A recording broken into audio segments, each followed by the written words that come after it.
Hello बच्चों। तो चलिए इस प्रश्न को पढ़ते हैं। बताइए कि कथन सत्य है या असत्य। अवयवों का योग साहचर्य तथा क्रम विनिमय दोनों ही नियमों का पालन करता है। तो यहाँ पर देखो, हमें यह कथन बताना है कि सत्य है अथवा असत्य। क्या कथन दिया हुआ है कि अवयव का जो योग है वो साहचर्य तथा क्रम विनिमय दोनों ही नियमों का पालन करता है। तो प्रश्न में आगे बढ़ने से पहले इस प्रश्न से संबंधित जो मुख्य उदाहरण है उसकी हम चर्चा कर लेते हैं। देखो, मुख्य उदाहरण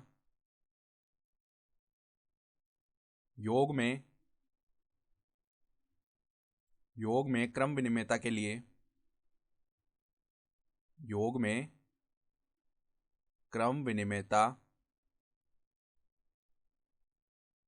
योग की बात कर रहे हैं केवल। तो योग में क्रम विनिमयता के लिए क्या होना चाहिए? अगर a प्लस बी का जो मान है वो b प्लस ए के बराबर आ जाता है तो क्या होंगे? अवयव क्रम विनिमय हो जाएंगे। ठीक है, अर्थात हम दो अवयव a प्लस बी को जोड़ेंगे, वो अगर b प्लस ए को जोड़ने के बराबर आ जाए, ठीक है, इनसे दो समान अवयव प्राप्त हुए हमसे, तो क्या आएगा? ये क्रम विनिमय हो जाएंगे दोनों अवयव। ठीक है, यानी कि क्रम विनिमयता का नियम लग जाएगा इनमें। और साथ ही साथ देखो, साहचर्यता के लिए साहचर्यता के लिए योग में बात करें तो देखो, योग में साहचर्यता के लिए जो a प्लस में ब्रैकेट b प्लस सी का मान है, अगर वो बराबर आ जाए a प्लस बी इसका ब्रैकेट प्लस में c, अर्थात अगर हम b प्लस सी को जोड़कर जो आएगा उसको a में जोड़ दें, तो वो अगर बराबर आ जाए a प्लस बी को जोड़कर जो आ रहा है उसको अगर हम c में जोड़ें उसके, तो क्या होगा? साहचर्यता का नियम लागू हो जाएगा। ठीक है, तो हम देखो कोई भी उदाहरण लेते हैं, उससे समझने का प्रयास करते हैं। माना कि देखो, ए हमारे पास में 2 बाय 2 का एक अवयव है, इस प्रकार का 2 1 3 4। ठीक है, और कोई दूसरा अवयव बी है, कोई भी ले लेते हैं हम, 2 गुणा 2 का, यहाँ पर 1 2 3 4। ठीक है, तो अब सबसे पहले क्रम विनिमयता के लिए जांच करते हैं। तो ए प्लस बी निकालेंगे, तो ए प्लस बी निकालेंगे तो जो संगत अवयव है वो जुड़ जाएंगे अवयवों के। तो 2 प्लस में 1 हो जाएगा 3, 1 प्लस में 2 हो जाएगा 3, यहाँ पर 3 प्लस में 3 हो जाएगा 6, और 4 प्लस में 4 कितना हो जाएगा? 8 हो जाएगा। तो ये आ गया ए प्लस बी का मान।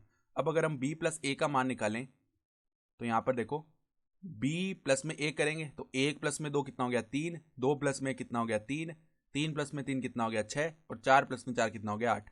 तो हम क्या देख पा रहे हैं कि ए प्लस बी का जो हमने मान निकाला, जो अवयव आया, वो बराबर है किसके? बी प्लस ए के। तो यहां से देखो, ए प्लस बी किसके बराबर आ रहा है? बी प्लस ए के। अतः अतः योग में योग में अवयव क्रम विनिमयता का पालन करते हैं। क्रम विनिमयता का पालन करते हैं। ठीक है, तो ए प्लस बी का मान बी प्लस ए के बराबर आया, तो हम क्या बोल सकते हैं कि योग में अवयव क्रम विनिमय होते हैं। ठीक है, या क्रम विनिमयता का पालन करते हैं।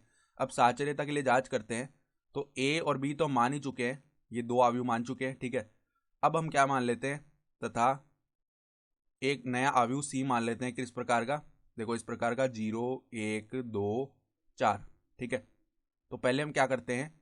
ए प्लस में ब्रैकेट बी प्लस सी का मान निकालेंगे। तो ये क्या बन जाएगा? ए प्लस में बी प्लस सी को जोड़ देते हैं, तो बी और सी के संगत अवयव जुड़ेंगे। ठीक है, तो बी क्या है? देखो हमारे पास में 1 2 3 4। ठीक है, तो बी देखो यहाँ पर लिख लेते हैं। पहले ए लिख लेते हैं। यहाँ पर देखो, ए क्या था? ए हम मान चुके थे 2 1 3 4, 2 1 3 4। और बी हमने क्या माना था? बी हम मान चुके थे यहाँ पर 1 2 3 4। तो 1 2 3 4। तो देखो, बी प्लस सी निकालें तो बी और सी के संगत अवयव जुड़ जाएंगे। तो पहले देखो, 1 प्लस में 0 कितना हो जाएगा? यहाँ पर 1। ठीक है, फिर 2 प्लस में 1 कितना हो जाएगा? 3। फिर देखो, 3 प्लस में 2 कितना हो जाएगा? 5, और 4 प्लस में 4 कितना हो जाएगा? 8। तो ये आ गया बी प्लस सी का मान। और ए का मान रख देते हैं। तो ए का मान है 2 1 3 4, प्लस में बी का मान, नहीं, बी प्लस सी का मान लिख रहे हैं यहाँ पर। ठीक है, तो बी प्लस सी का मान क्या है? 1 3 5 8। तो 1 3 5 8। तो अब संगत अवयव पुनः जुड़ेंगे, तो 2 प्लस 1 कितना हो गया? 3 हो गया। 1 प्लस में 3 कितना हो गया? 4 हो गया। 3 प्लस में 5 हो गया 8, और 4 प्लस में 8 कितना हो गया? 12। तो ये तो किसका मान आया? ए प्लस में बी प्लस सी का मान। अब हम क्या करते हैं? ए प्लस बी ये निकालते हैं और इसमें हम सी को जोड़ते हैं।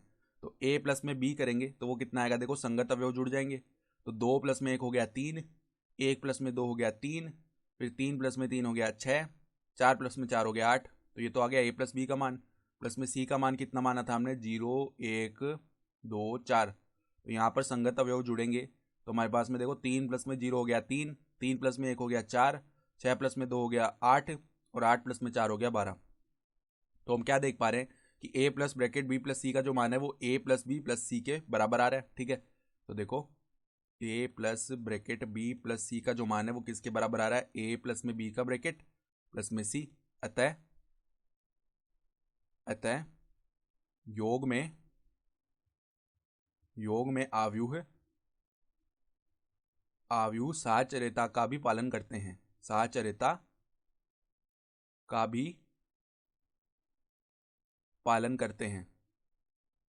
तो हमें तो बताना था कि दिया हुआ कथन सत्य है अथवा असत्य। तो कथन क्या था, देखो आव्यूह का योग साहचर्य तथा क्रम विनिमय दोनों ही नियमों का पालन करता है, तो ये तो सत्य हो गया। तो हमने जांच भी कर ली कि क्रम विनिमय भी हो रहा है और साहचर्य भी हो रहा है। तो हम क्या बोल सकते हैं, अतः दिया गया कथन